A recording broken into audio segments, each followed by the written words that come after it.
Interview with the couple's eldest biological son was played in court this afternoon.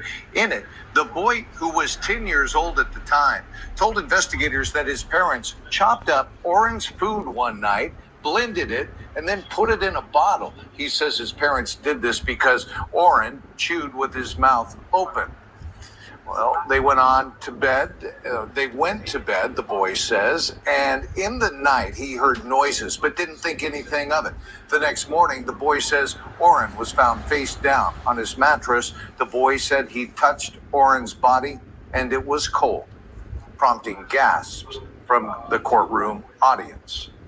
And KGT.com court reporter Jason Katowski is joining us in studio now with more on today's testimony. Jason, what else did the 12-year-old boy say? Well, the boy in the video, he was 10 at the time, and he told investigators that Oren died about a week before they moved from Bakersfield, an apartment in Bakersfield, to a house in California City. He said that Oren had the blended bottle of food and that later he stole a drink from Orson. After he stole the drink, he said that his parents told Orson to punch Oren for taking that, and that later they all went to bed. He said he didn't see the punch, but he said they all went to bed. He said he heard some noises in the night, but didn't think anything of it because Oren and Orson always made noises when they slept. The next morning, he saw Oren face down on the mattress. He left the room to go to his schoolroom. They were being homeschooled at the time, and he didn't know what had happened. He said later he came back and his parents were crying, and he saw that Oren had vomited, and his color was, according to him, fading.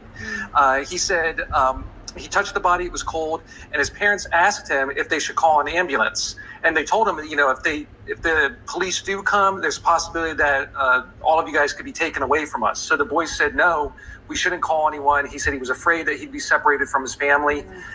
He says in the video that he doesn't know what they did with the body, but that they moved to California City about a week later. And 4 days after being in California City, Orson disappeared. He said that the night before, Orson was in the house. In the middle of the night, he heard a noise, kind of a thump, as if a soap bottle was falling, is what he described it as. And that the next day, Orson was gone. So he said that was part of his live testimony today. That was not in the video. And the parents, he says his parents told him that Orson went to their grandmother's house and he never saw him again.